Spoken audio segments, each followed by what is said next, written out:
welcome back to the 30-day energy boost. Y'all, we're on our final week, week 4. Can you believe it? I'm amazed. And thank you so much for all of your messages, your DMs, your comments. It's making a difference, and I am so glad. I love hearing from you. It makes such a difference to hear that things are working and they're having an effect on you. This is why I love to do this. So thanks for letting me know.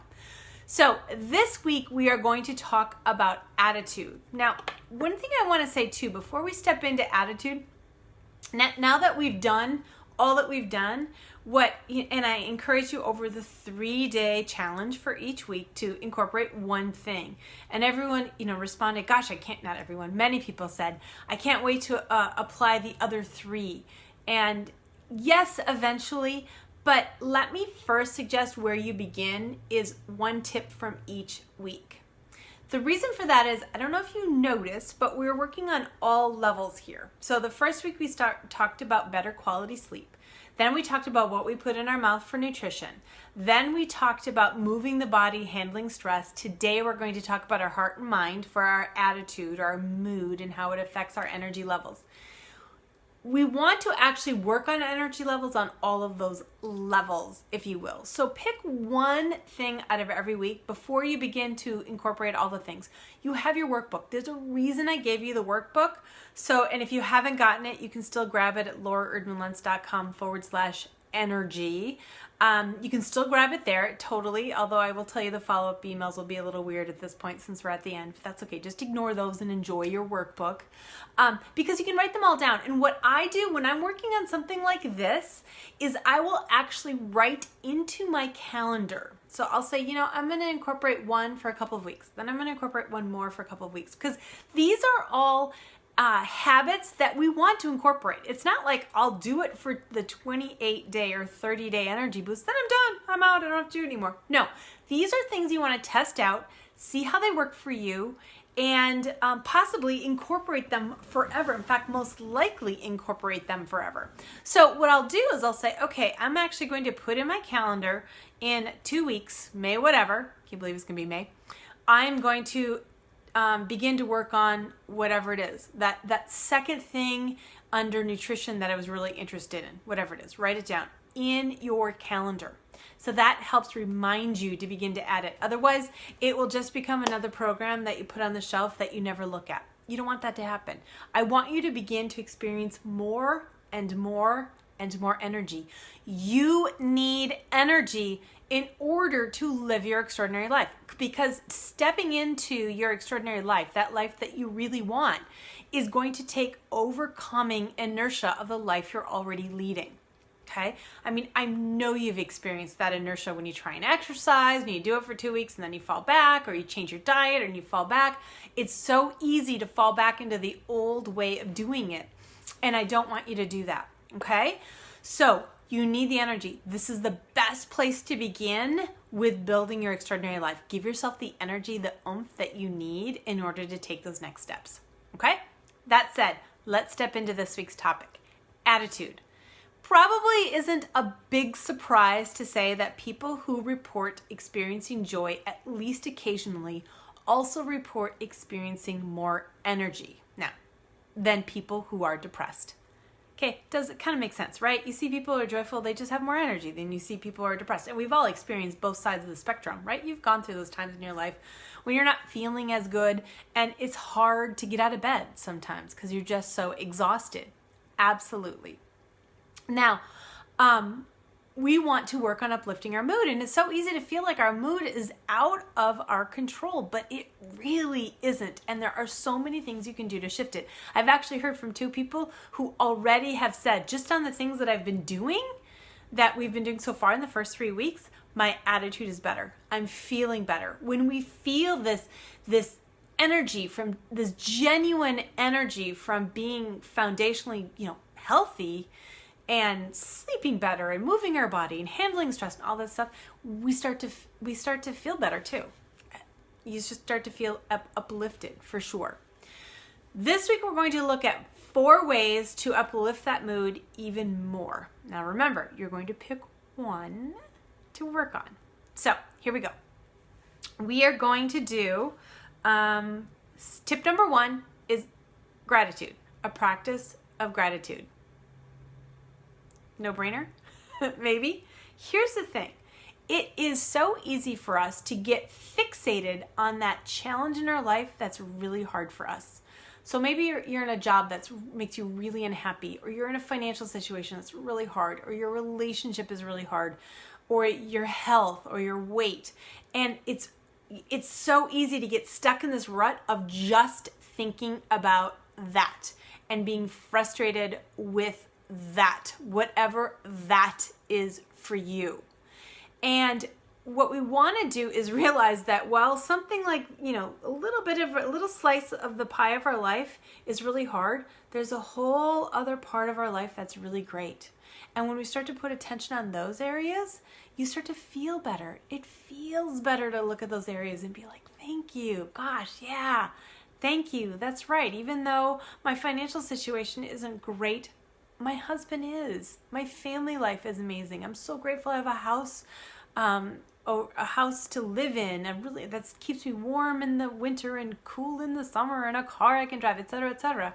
And the other benefit of that is when we focus on that small slice of our life that's not going well, we do what I call spiraling down. I'm sure you've experienced that. It's just, you feel like it gets worse and it's worse and worse. I used to have a friend who called it awfulizing, and you start to feel worse. And the worse you feel, the poorer decisions you make. Okay, we never make a good decision from fear and desperation. But instead, if we're focusing and really taking and enjoying the good parts of our life, the parts that are going well, we will spiral up. And then we'll be in a much better place to make any decisions we need to make out of that challenging part of life. In fact, if you're in a job or a relationship that's not working for you, the stronger you feel, because you're going to feel stronger as you spiral up, the better chance you're going to have the energy it takes to make whatever change it is you need to make. Okay? Now, I'm not saying head in the sand. We don't look at this at all. Just realize that, and I'm making this number up, 98%, 99.9% of the time when we're thinking about this, it's not productive. We're not actually thinking about what can I do, what will I do. It's ruminating on how bad it is and how frustrated we are and how shamed we are, whatever it is we are in that situation. Okay? Telling me I'm wrong. So attitude of gratitude. Now, tomorrow I'm going to share with you a bunch of tips. If you happen to be seeing this in the blog post, you can just scroll down. I'm going to share with you a bunch of ways that you can experience gratitude. And ways that you can begin to incorporate it into your life. It's pretty powerful. Number 1. Number 2, tip number 2 for changing your attitude. One of my favorite quotes made a huge difference in my life right before I wrote my Awaken to Joy book. You feel the average of the way the 5 people you spend the most time with leave you feeling. It's by Jim Rohn. Okay, let me say it one more time. You feel the average of the way the 5 people you spend the most time with leave you feeling. It's really true. So here's what I want you to do. Write down the 5 people you spend the most time with. Next to their name, put a positive if, for the most part, they leave you in a better place than when you first started hanging out with them. So, you're on a phone call, you feel better after the phone call than before. Put a negative if it's the other way. Okay? I always feel worse. It's really painful when I look at my caller ID and I realize it's that person. Or, really it's equal. Kind of goes both ways, pretty balanced, neutral. You can put an equal sign.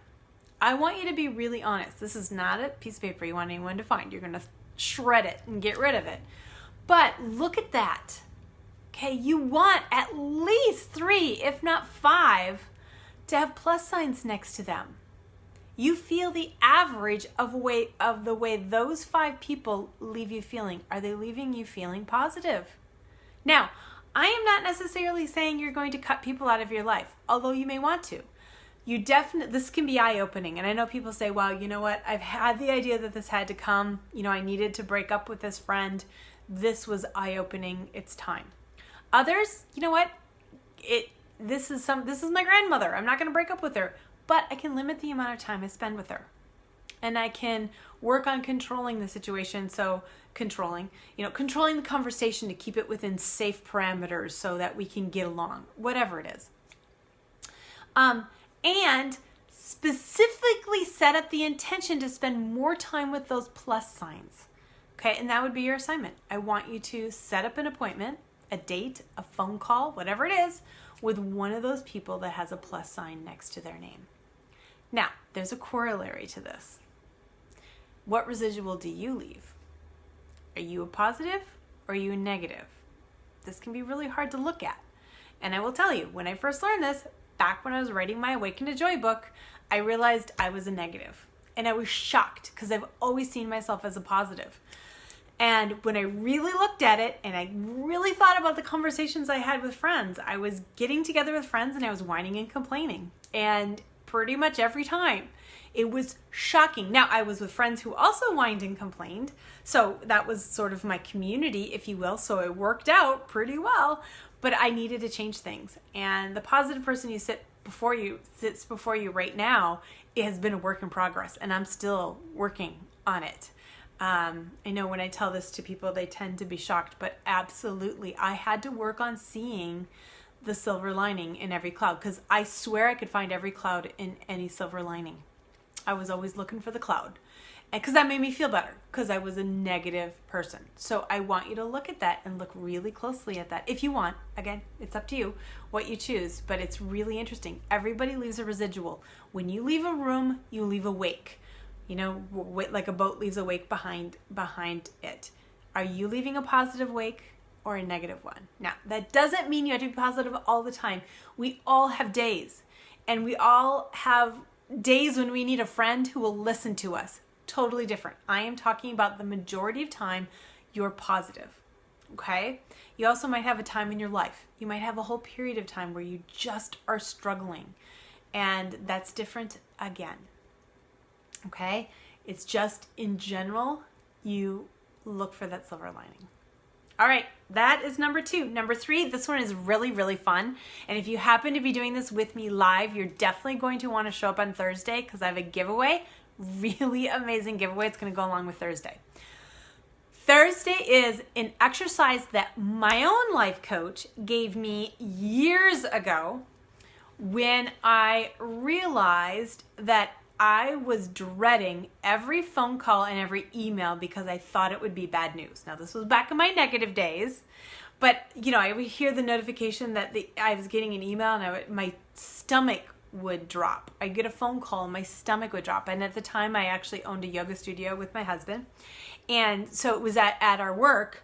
And I was just so frightened all the time that it'd be bad news. Now, occasionally, it was 1 out of 30 or 40 phone calls or emails would be someone complaining or wanting their money back. And ironically, though, most of the time that was a relief. They were people that didn't fit in the studio, and it was good that they were leaving. It was better. It was like, perfect. So this is the exercise. Expect something wonderful is going to happen every day. Every day. And she had me do this. It was really fun. She said, maybe it's an email, maybe it's a phone call, maybe it's the doorbell ringing, maybe it's something someone says to you, but you are going to be on the lookout. And every time that email comes, you're going to say, ooh, is that it? Is that it? Is that it? Phone rings? Is that it?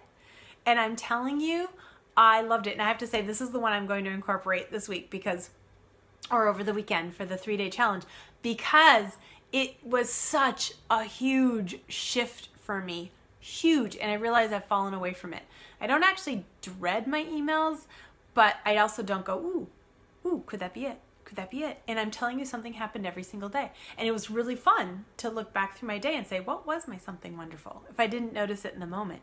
And then I could pick out 3 or 4 or 5 or 6 wonderful things that happened during the day. And those are things, they could be little things. It would be like, I had a really special, meaningful moment with one of my children. I had a great hug from my husband or something like that. And I hadn't noticed it, and I wouldn't notice it unless I had my attention on it. So expect something wonderful. That will be Thursday. If you're doing it live with us, you're definitely going to want to check in because I've got a really amazing giveaway to go along with that one. Okay, number 4. So we've got gratitude, by the way. Choose the people with whom you spend time. 3, expect something wonderful to happen. Can you see how all of these things are going to change your attitude? Right? The 4th, young living. Now, essential oils are incredibly powerful for the emotions. Where you smell and where your brain registers aromas is right next to your emotional center in your brain. So there's this really close connection between emotions and your sense of smell. And it's really powerful. Now, I have 5 oils I want to share with you really quickly. These are some of my favorites, which kind of cracked me up when I started putting together attitude oils. I thought, hey, these are some of my favorites. Maybe I need an attitude adjustment. Okay, first one is called Joy. Kind of figure out what you use that one for? Yeah, this one's very uplifting. In fact, research has shown that a woodsy floral aroma is the most uplifting. It shifts the emotions the most. That's what this is. It's really nice. Take a drop, put it on your heart, or diffuse it in the morning. I like to diffuse it with a mix of peppermint because that's eye-opening, and it's really nice in the morning to send your kiddos off to school or us off to work with a little bit of joy and peppermint in our systems. It's really, really nice. The next one is gratitude. So the oils in gratitude, this is a blend of different oils. The oils in gratitude help engender the feeling of gratefulness. So I love to add this one to my gratitude practice. So I pull it out, I apply it, or I put it in the diffuser as I am doing my gratitude practice every morning, or most mornings. It's so funny. People always say, do you really do it every day? No, I don't think I do anything every day except go to the bathroom. Seriously, y'all, life happens. Whenever I say I have a daily practice, it's 5 out of 7 days. I always look at a calendar and say, have I done this during 5 of the last 7 days? And sometimes it's 6, sometimes I've done it 7, usually not. I like to have mornings off. I like to have nights off from my own practice, and that freedom has been huge. So my gratitude practice is every day. Okay, highest potential. Oh my gosh, you guys, let's talk manifesting. Let's talk everything. So highest potential is all about reaching for your highest potential. Okay, and that's what I believe living your extraordinary life is. Your extraordinary life is all about stepping into the life you're meant to live. Okay, that you're meant to do here. And that will include your life's purpose. Now, that could be being the most amazing mom ever, or it could be inspiring millions of people. Everybody has a different raison d'être, if you will, reason for being. Highest potential helps you tap into that, okay? We all have things covering that raison d'être. We all have things that keep us from stepping into that amazing life that we are meant to live. Fears, limiting beliefs, all sorts of what if something terrible happens, need to have a job so you get paid and have benefits. I mean, all of those things. They are our things that keep us from that. And just fear of taking the next step. Okay? Highest potential. Highest potential helps you take those steps. Okay? Now, I periodically do 30-day highest potential challenges for myself when I commit to 30 days of highest potential. Using it, wearing it, smelling it, putting it in my diffuser, carrying it with me all the time. You can see how worn out my little bottle is. Yeah, can you see how worn? Because it's in my pocket. That is so powerful. I've done 3 of them, and I'm about to step into my next one because, I have my big announcement that I'm going to do tomorrow that I've been teasing about.